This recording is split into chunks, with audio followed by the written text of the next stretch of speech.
Assalamu alaikum everybody, how are you doing? This is Farhan and you are watching English with Farhan. Viewers, आपको पिछली जो video थी present indefinite की जो हमने स्पोकन प्रैक्टिस की थी वो कैसी लगी, वो आपने कमेंट करके ज़रूर बताना है। अगर आपको अच्छी लगी, अगर आपको समझ आई तो हम इंशाल्लाह इसी तरह आगे एक एक टेंस करते जाएंगे और उसकी स्पोकन प्रैक्टिस करेंगे।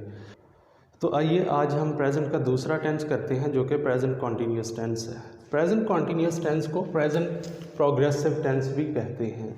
जैसा कि इसके नाम से जाहिर है, प्रेजेंट डेफिनेट में मैंने आपको बताया था कि हम रूटीन की बातें करते हैं, डेली रूटीन ऑफ लाइफ हम प्रेजेंट डेफिनेट में डिस्कस करते हैं। तो इसमें प्रेजेंट कॉन्टीन्यूस में कंटिन्यू और प्रोग्रेस, यानी प्रेजेंट में जो काम कंटिन्यू है या अभी प्रोग्रेस में है उसको हम इसमें डिस्कस करते हैं। जैसे मैं आपको इंग्लिश पढ़ा रहा हूँ तो ये प्रेजेंट कॉन्टीन्यूस है। जैसे आप इंग्लिश सीख रहे हैं ये प्रेजेंट कॉन्टीन्यूस है। जैसे आप मुझे देख रहे हैं ये प्रेजेंट कॉन्टीन्यूस है। जैसे मैं आपको देखने की कोशिश कर रहा हूँ ये प्रेजेंट कॉन्टीन्यूस है। तो अभी इसी वक्त जो काम जारी है या जो आजकल हम कर रहे हैं उसमें हम प्रेजेंट कॉन्टीन्यूस लगाते हैं। तो आइए हम इसके सेंटेंस की तरफ बढ़ते हैं। इसका जो सेंटेंस स्ट्रक्चर है, जो भी टेंस आपने करना है आपने सेंटेंस स्ट्रक्चर को फॉलो करना है। पहली 2-3 वीडियोस मैंने सेंटेंस स्ट्रक्चर पे बनाई हुई है। इसमें मेन चीज़ें वही हैं। हर टेंस में सब्जेक्ट है, वर्ब है, ऑब्जेक्ट है। सब्जेक्ट और ऑब्जेक्ट तकरीबन मिलते जुलते होते हैं। हर टेंस में जिस चीज़ को हमने फोकस करना है वो वर्ब की फॉर्म है और हेल्पिंग वर्ब है, आना है या नहीं आना। प्रेजेंट डेफिनेट के सिंपल सेंटेंस में हेल्पिंग वर्ब नहीं आता। नेगेटिव और इंट्रोगेटिव में हमने डू या डज का यूज़ सीखा था। अब यहाँ पे हमारे पास पहले से ही बी फॉर्म ऑफ वर्ब, जो टू बी फॉर्म भी जिसको कहते हैं, यहाँ पे as a helping verb use होगा इज़ एम आर। और इज़ एम आर के साथ हम वर्ब की फर्स्ट फॉर्म के साथ आईएनजी का इजाफा करेंगे जिसको हम प्रेजेंट पार्टिसिपल भी कहते हैं और प्रोग्रेसिव फॉर्म ऑफ वर्ब भी कहते हैं। अब हमने देखना ये है कि इज़ कहाँ पे आना है, एम कहाँ पे आना है, आर कहाँ पे आना है।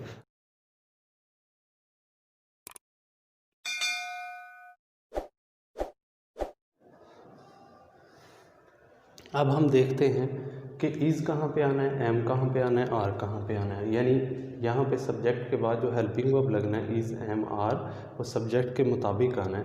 अगर सब्जेक्ट ही, शी, इट या कोई सिंगल नाउन, सिंगल नेम होगा तो फिर हम इज़ को as a helping verb use करेंगे। अगर सब्जेक्ट आए होगा तो एम को as a helping verb use करेंगे। अगर सब्जेक्ट वी, यू, दे या कोई प्लूरल नाउन होगा तो फिर हम आर को as a helping verb use करेंगे। आइए हम इसका इस्तेमाल सीखते हैं। तो सबसे पहले सब्जेक्ट है, फिर हेल्पिंग वर्ब है, फिर वर्ब की फर्स्ट फॉर्म के साथ आईएनजी है जिसको हम प्रेजेंट पार्टिसिपल या प्रोग्रेसिव फॉर्म ऑफ वर्ब भी कहते हैं। उसके बाद ऑब्जेक्ट आएगा। तो सबसे पहले हम फर्स्ट सेंटेंस को देखते हैं। तो मैं इंग्लिश सीख रहा हूँ, सब्जेक्ट इसमें आए है। मैं क्या काम कर रहा हूँ, मैं सीख रहा हूँ, ये वर्ब है और ये इंग्लिश ऑब्जेक्ट है। अब आई एम, आई के साथ हम एम लगाएंगे। लर्न फर्स्ट फॉर्म है, साथ आईएनजी आ जाएगा। I am learning English. Next sentence, तुम दांत निकाल रहे हो। अब दांत निकालने से मुराद ये नहीं है कि तुम पकड़ के दांत निकाल रहे हो। दांत निकालने से मुराद ये है कि हंस रहे हो, खिलखिला के हंसना, दांत निकालना। तो यहाँ पे मैं अक्सर स्टूडेंट्स को इस तरह के जो सेंटेंस है उसमें बताता हूँ कि इंग्लिश में जब आपने बोलना है या कुछ लिखना है तो टेंस और सेंस दो चीज़ें क्लियर होनी चाहिए। टेंस में मेन चीज़ वर्ब की फॉर्म और हेल्पिंग वर्ब होता है, कौन सी फॉर्म ऑफ वर्ब आनी है, कौन सा हेल्पिंग वर्ब आना है। और सेंस क्लियर होनी चाहिए, आप कहना क्या चाह रहे हैं। यानी इसमें वर्ड्स जो भी यूज़ करें, एक लैंग्वेज को जब दूसरी लैंग्वेज में हम शिफ्ट करते हैं, ट्रांसलेट करते हैं, तो ज़रूरी नहीं है एज इट इज़ वर्ड्स आपको दूसरी लैंग्वेज में भी मिलें। इसलिए दांत निकालने से क्या सेंस इसकी बन रही है, दांत निकालना, किसी पे हंसना। तो यू सब्जेक्ट है, यू के साथ हम आर लगाएंगे, आर प्लूरल के साथ, एम आई के साथ और इज़ सिंगल के साथ। तो यू आर लाफिंग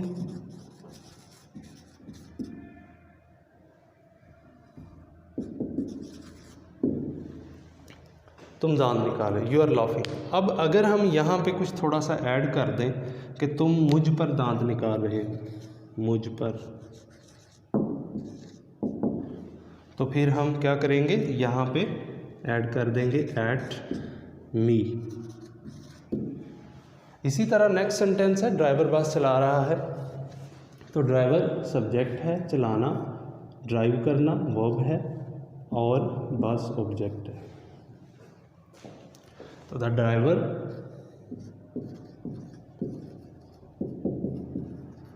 सिंगल है, सब्जेक्ट सिंगल है तो इज लगाएंगे, द ड्राइवर इज ड्राइविंग। अब ड्राइव फर्स्ट फॉर्म है, किसी भी वर्ब के एंड पे जब ई आता है तो हम आईएनजी लगाने से पहले ई को रिमूव कर देते हैं। जैसे कम भी है, ड्राइव है, तो the driver is driving the bus. Arham किताब पढ़ रहा है, तो अरहम सिंगल है, सिंगल सब्जेक्ट के साथ हम इज लगाते हैं, Arham is reading the book.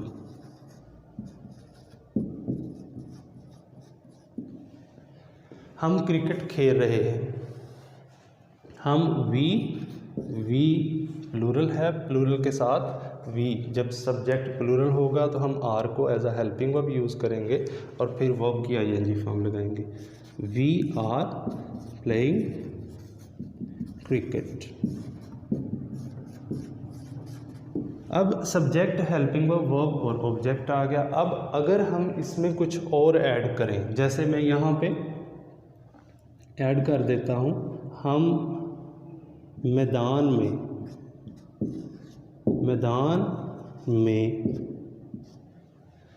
में क्रिकेट खेल रहे हैं, तो we are playing cricket in the ground.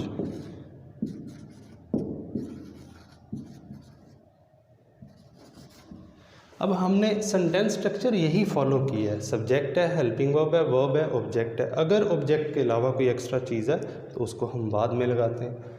हम आगे बढ़ते हैं नेगेटिव सेंटेंस की तरफ। मैंने सेंटेंस स्ट्रक्चर में बड़ी डिटेल के साथ आपको बताया था कि नेगेटिव में नॉट लगाना है और नॉट हेल्पिंग वर्ब के बगैर नहीं लगता। प्रेजेंट डेफिनेट में हेल्पिंग वर्ब नहीं था तो हमने नॉट लगाने के लिए डू या डज को as a helping verb use किया था। अब यहाँ पे हमें एक सहूलत मिल गई है, हमारे पास पहले से ही इज हमारा हेल्पिंग वर्ब मौजूद है। अब हमें सिर्फ नॉट ऐड करना पड़ेगा, कहाँ पे, हेल्पिंग वर्ब के बाद। अब मैं इंग्लिश नहीं सीख रहा हूँ, अगर हम यहाँ पे नहीं लगा दें तो हेल्पिंग वर्ब के बाद हम सिर्फ नॉट को ऐड कर देंगे, बाकी सेंटेंस स्ट्रक्चर हमारा वैसे ही रहेगा। तो मैं इंग्लिश नहीं सीख रहा हूँ, I am not learning English.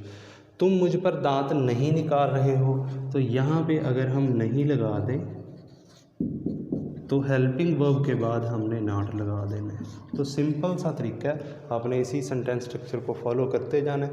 Driver बस नहीं चला रहा है, तो यहाँ पे अगर हम नहीं लगाएंगे तो हेल्पिंग वर्ब ये है, इसके बाद हमने नॉट लगा देना है। और हम किताब नहीं पढ़ रहा है,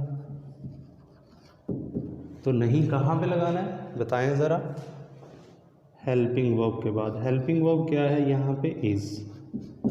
अब यहाँ पे बताएं, हम मैदान में क्रिकेट नहीं खेल रहे हैं, तो क्रिकेट के बाद अगर हम नहीं लगा दें तो यहाँ पे कहाँ पे नॉट लगाना है, ऑब्वियसली हेल्पिंग वर्ब के बाद। तो we are not playing cricket in the ground. अब यहाँ पे मैंने एक पॉइंट लिखा है जो अक्सर स्टूडेंट्स को मैं मिस्टेक्स करते हुए देखा है, तो मिस्टेक्स टू अवॉइड, इन मिस्टेक्स से परहेज करना है, वो क्या है। अब जैसे I am go there wrong है, he is sit here, I am do my duty या I am do my work. तो आपने क्या करना है, जहाँ पे भी इज़ एम आर, जैसे हमने यहाँ पे सीखा है, तो अक्सर किसी से कोई क्वेश्चन पूछते हैं, तो मैंने अक्सर सुना है किसी से पूछते हैं वेयर आर यू गोइंग, तो आगे से जवाब आता है I am go to market. तो आई एम गो नहीं, आई एम गोइंग आएगा। तो वेयर आर यू सिटिंग या where is he sitting, he is sit here, he is sit here नहीं, ही इज़ सिटिंग हियर है। तो what are you doing, what are you doing, I am do my duty, तो ये wrong होगा, I am doing my duty. तो इसी तरह अगर आपने यहाँ पे इज़ एम आर के बाद वर्ब नहीं आनी, तो फिर आप इज़ एम आर के बाद जैसे कुछ भी लगा सकते हैं, he is happy, he is sad, he is busy, I am alright, तो इस तरह के कोई एडजेक्टिव भी लगा सकते हैं। अब अगर हम यहाँ पे इज़ एम आर लगाएंगे, ये वर्ब नहीं लगाएंगे, तो इज़ एम आर बजाते खुद वर्ब की फर्स्ट फॉर्म होगी, जो मैं हमारी जो तीसरी वीडियो थी उसमें डिस्कस कर चुका हूँ, बी फॉर्म ऑफ वर्ब का कंसेप्ट। बी फॉर्म ऑफ वर्ब में is am are first form of verb के तौर पे यूज़ होता है। तो यहाँ पे फिर क्या होगा, अगर ये वर्ब नहीं होगी तो इज़ एम आर बजाते खुद वर्ब की मेन फॉर्म होगी, मेन फर्स्ट फॉर्म है, मेन वर्ब के तौर पे यूज़ हुआ है। तो इन मिस्टेक्स को आपने अवॉइड करना है। अब हम देखते हैं कि इंट्रोगेटिव सेंटेंस जो है प्रेजेंट कॉन्टिन्यूस में या प्रेजेंट प्रोग्रेसिव टेंस में कैसे बनाना है। अब यहाँ पे देखें कि हमारे पास हेल्पिंग वर्ब पहले से ही मौजूद है। जिस तरह हमने प्रेजेंट इंडेफिनिट टेंस में पढ़ा, उसमें सिंपल सेंटेंस में हेल्पिंग वर्ब लगता ही नहीं, तो हमें नेगेटिव और इंट्रोगेटिव बनाने के लिए डू डज यूज़ करना पड़ा। अब यहाँ पे हमारे पास पहले ही हेल्पिंग वर्ब मौजूद है। तो मैंने आपको सेंटेंस स्ट्रक्चर में बताया था कि इंट्रोगेटिव सेंटेंस में हम हेल्पिंग वर्ब को सब्जेक्ट से पहले लिखते हैं, और अगर WH वर्ड्स यानी क्यों, कब, कैसे, जिसको इंट्रोगेटिव वर्ड्स भी कहते हैं, वो हों तो सबसे पहले वो लगाएंगे और हेल्पिंग वर्ब सब्जेक्ट से पहले ही आएगा और सब्जेक्ट के मुताबिक आएगा। अब यहाँ पे हम एक सिंपल सा सेंटेंस करते हैं, क्या ड्राइवर बस चला रहा है, जो पहले भी हमने सिंपल किया फिर उसको नेगेटिव बनाया।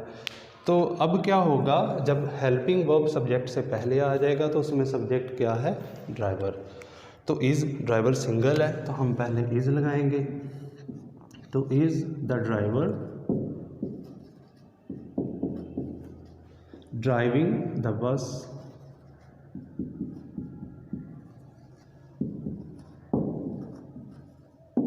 और क्वेश्चन मार्क। क्या अरहम किताब पढ़ रहा है, तो अरहम सिंगल है तो पहले इज़ लगाएंगे, is Arham reading the book,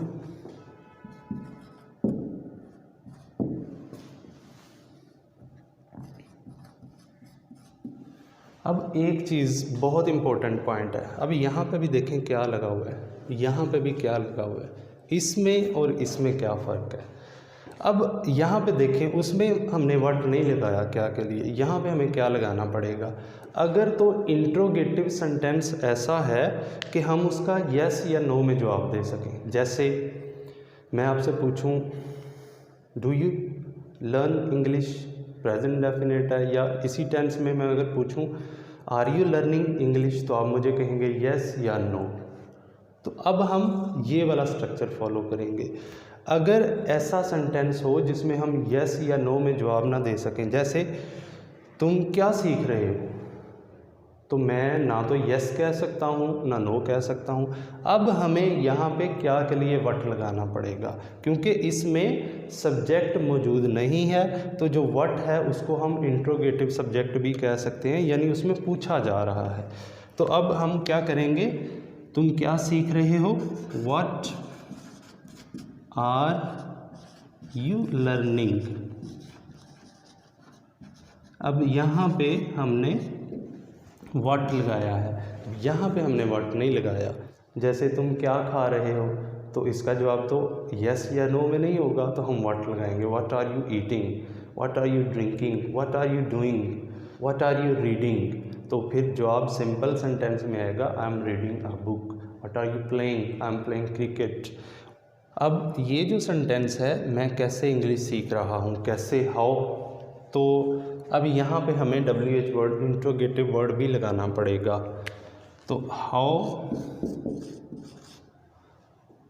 अब इसमें है मैं सब्जेक्ट, तो पहले एम लगाएंगे, यानी इन में से एम को आए के साथ, अगर सिंपल सेंटेंस है तो सब्जेक्ट के बाद एम आएगा, अगर इंट्रोगेटिव है तो सब्जेक्ट से पहले एम आएगा।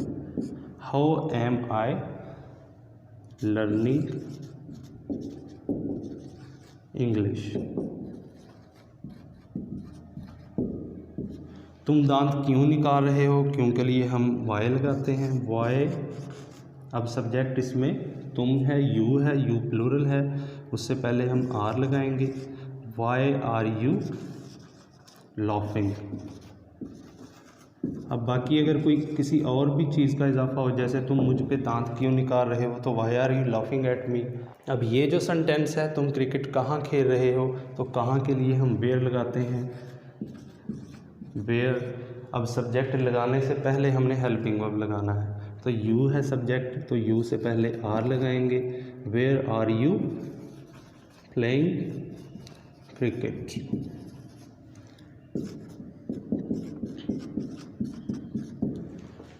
तो व्यूअर्स, ये थे हमारे सेंटेंसेस अबाउट प्रेजेंट कॉन्टीन्यूअस।